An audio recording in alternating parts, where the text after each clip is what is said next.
Alors ne balma nyokuma seko tongara le protocole de Pénière comme balima o mena kuma mo ira la kabako makolo do minisma nyamoko ba le général Maïga ni Burkina Bedo no minisma nyamoko mumbe mokti balima o de bora bi ka ira ka foko minisma te fe ka Mali dema ay video en partager dien be kame takana tala de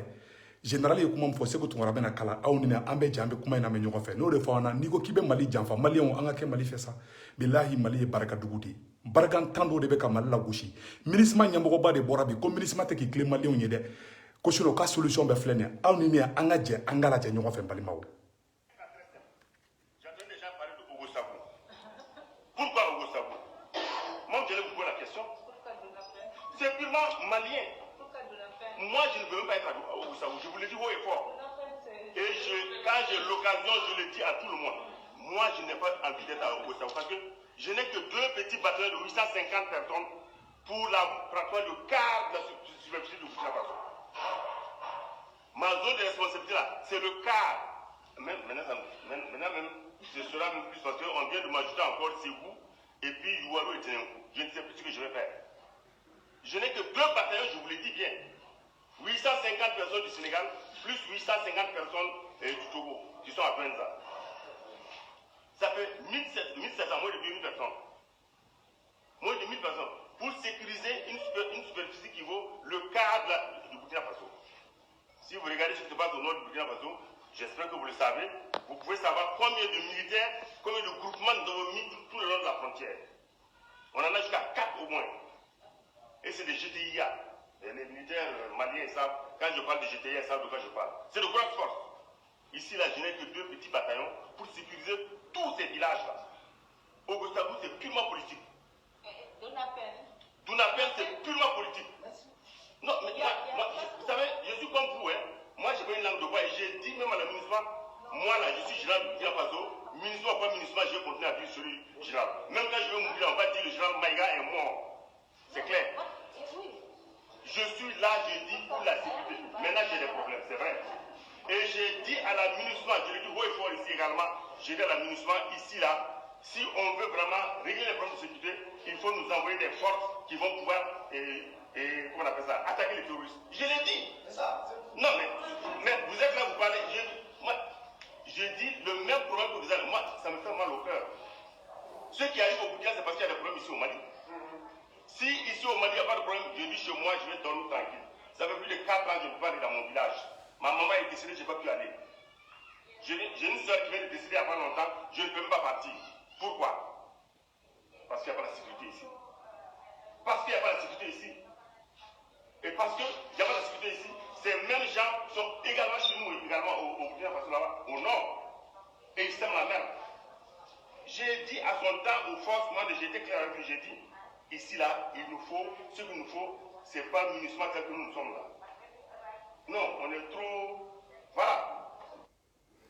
Balima minisma nyamoko bari boraka kuma bi Burkina Bede do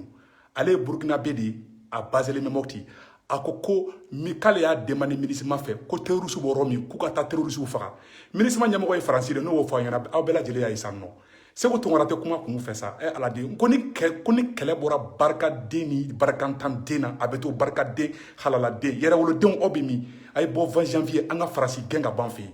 minisma nyamoko be français de koyi ima yo borani fo borani fendo ye papier do yo Mali armée accusé bi minisma nyamoko de ka video borabi obe ka minisma de jalaki ko minisma banimbe ko minisma ye mogo kemini mogo wakele ni mogo kemewolo ngari di alema ka konnan juguya yere ke alela wala sa ale be fe ka Mali deme ale Burkina Bede mais ale be barake Nations Unies ka ale Nations Unies ka représentant ale Burkina Bede mais ako kale a demandé français fait ko ka mɔgɔw dale ma minnu bɛ terroriste yɛrɛ de faga k'ale b'u yɔrɔ dɔn farasi ma sɔn minisma ma sɔn aw b'a ye san nɔ fara u bɛ ni cɛ bɔ a place la san nɔ Burkina Bede do ni ye minisma ɲɛmɔgɔba de mun bɛ mɔgɔti a ko k'u tɛ k'ale dɛmɛ ko minisma tɛ k'i tile maliyɛnw yɛrɛwolo n'anw ɲɛ yɛrɛwolo anw de fɔlɔ y'a fɔ ko minisma tilelen tɛ Mali ye bon a filɛ sa dɛ aw bɛɛ lajɛlen y'a ye sa dɛ ni ye minisma ɲɛmɔgɔba de ka kuma le général Maïga Burkina Bede do a bɔra ka yira diɲɛ bɛɛ la bi ka fɔ tiɲɛ yɛrɛ la minisma tɛ ka Mali dɛmɛ hali fagali bɛ ka kɛ Burkina ale sɛr sara ale ka mɔgɔw sara ala ale tɛ se ka taa Burkina bi cɛ kelen min y'o fɔ o ye minisma ɲɛmɔgɔba de balimaw mun ɲɛfɔ bɛɛ lajɛlen ɲɛna ne bɛ mun ɲɛfɔ bɛɛ lajɛlen ɲɛna an ka jija an ka kɛlɛ in an ka courage sɔrɔ kɛlɛ in na an kana décourager kɛlɛ na dɛ an ka taa kɛlɛ in fɛ toujours n balimaw bɛɛ ka bɔ le 20 janvier aw bɛɛ lajɛlen MINUSMA ɲɛmɔgɔba de kumakan ye a ko MINUSMA don MINUSMA tɛ o k'ale de balo k'ale hali n'ale y'a ka baara perdi k'ale bɛ tiɲɛ de fɔ ko tiɲɛ yɛrɛ yɛrɛ ye mun ye aw m'a ye Bandiakarakaw bɔra ko MINUSMA tɛ taga u ka yɔrɔ la parce que u bɛ ka kɔnɔna juguya de kɛ maliyɛnw na n balimaw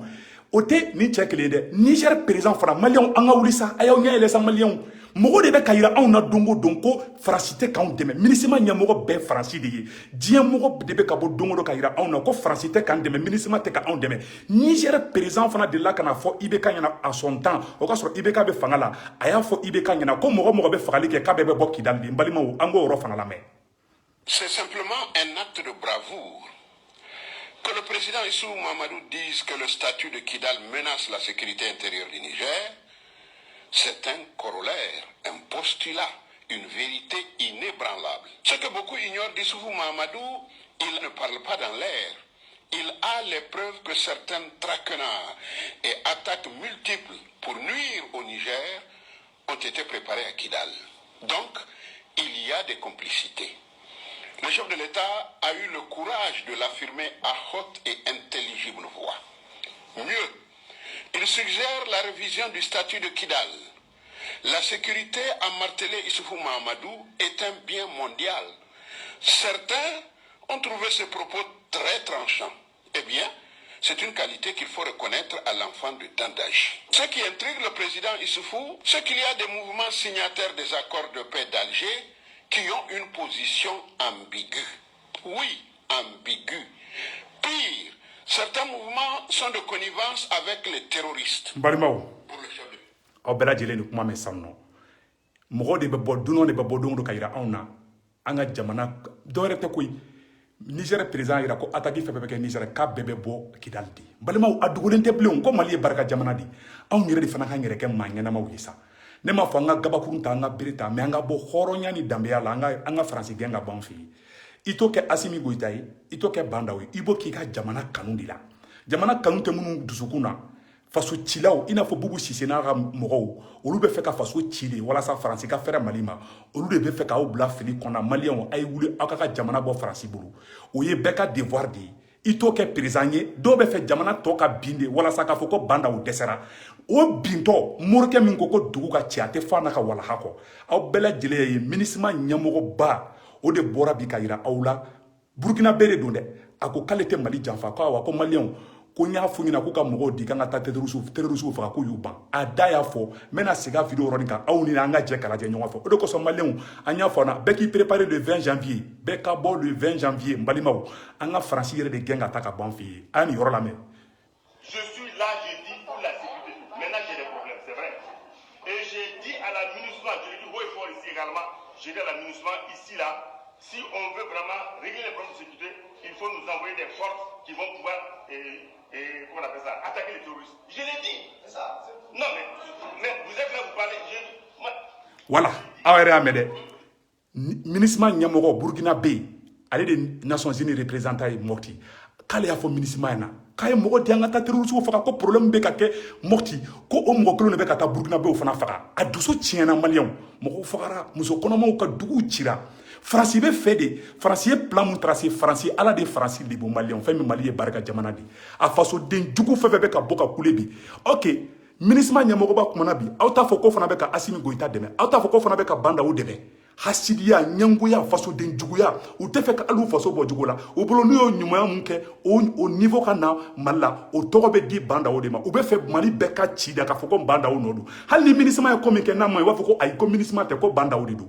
walahi maliyɛn a y'aw ɲɛ yɛlɛ anw bɛ ka IBK to yen anw tun bɛ ka Faransi kɛlɛ ka IBK to fanga la u ya mɔgɔ kun t'a fɔ k'an kun bɛ ka IBK dɛmɛ dɛ depuis IBK ma kɛ président an bɛ ka Faransi dɛmɛ maliyɛnw Faransi ye rapport dɔ de bɔ ka taa n'a ye Nations Unies na ko Mali sɔrɔsiw ye criminel de ko Mali sɔrɔsiw ye mɔgɔ fagala de mais Faransi ye maliyɛn civil mɔgɔ 17 faga k'olu ye erreur kɛ ni Faransi ye maliyɛn faga o ka ɲi Mali sɔrɔsiw mana hali terroriste faga Faransi b'a fɔ k'u ye fila dɔ faga ou b'a fɔ k'u ye mɔgɔ dɔ faga maliyɛnw aw ka ɲɛ yɛlɛ ten janfa de bɛ Mali contre la walahi ala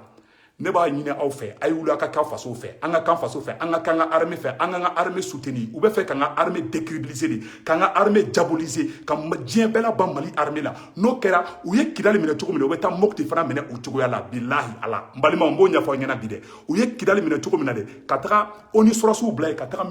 Faransi sɔrɔsiw bila Kidali cogo min na u bɛ fɛ k'o kelen de kɛ Mopti ka taa Faransi sɔrɔsiw bila Mopti k'a fɔ ko n'olu ma taa Mopti ko Maliens bɛna fulaw bɛɛ ban faga la o de plan filɛ u bolo tan balimaw a y'aw ɲɛ yɛlɛ an ka wuli Faransi kama Faransi kɛlɛ o ni bandaw dɛmɛ tɛ ɲɔgɔn ɲɛ sira la o ni Asimi Goïta dɛmɛ tɛ ɲɔgɔn sira la depuis IBK bɛ yen an bɛ ka Faransi kɛlɛ depuis IBK mana an bɛ ka Faransi kɛlɛ a ye wuli aw ka faso kɛlɛ kɛ aw k'aw sen bɔ ni politicien fanga ɲinina fasoden juguw bolo olu bɛ fɛ jamana tɔ ka bin de anw bɛ an faso de fɛ an bɛ Mali de fɛ an tɛ mɔgɔ ko la an tɛ mɔgɔ batola ye an bɛ Ala de bato Ala kelen de bɛ bato Ala kɔfɛ an b'an faso fɛ a n'an somɔgɔw ani Malien den ne bɛ Malien bɛɛ fɛ hali ni Malien kɛra opposant ye o i bɛ Mali fɛ o tɛ Mali fɛ o ni Malien tɔgɔ b'i la ne Sékou Tounkara b'i fɛ moi je suis panafricain je suis nationaliste je suis très fier de ce Mali je me battrai pour que ce Mali puisse survivre an ka kan faso fɛ Maliens ni Mali in kelen dɔrɔn de b'an bolo ni ye Mali in to a ka ci i t'a kɛ Asimi Goïta la ni ye Mali in to a ka ci i t'a kɛ IBK la i b'a k'i yɛrɛ de la parce que a kɔlɔlɔ bɛ bi anw fantandenw de kan a ye wuli an k'aw cɛsiri le 20 janvier Malien yɛrɛ woloden bɛɛ de welelen bɛɛ MINUSMA mɔgɔ kumana dɛ MINUSMA ɲɛmɔgɔ b'a kumana Awa Sekɛrɛ Poyila n balimaw o de ci ka kun bɛ Sékou Tounkara bolo ka ɲɛfɔ bɛɛ lajɛlen ɲɛna bɛɛ k'i cɛsiri nin ye prévu de ka yira aw bɛɛ lajɛlen na diɲɛ bɛɛ bɔra san k'i da don Faransi la n'i ko ko MINUSMA dɔrɔn i ko ko Faransi MINUSMA chef le chef de division c'est un Français MINUSMA ɲɛmɔgɔ b'a Anadif c'est un franco-tchadien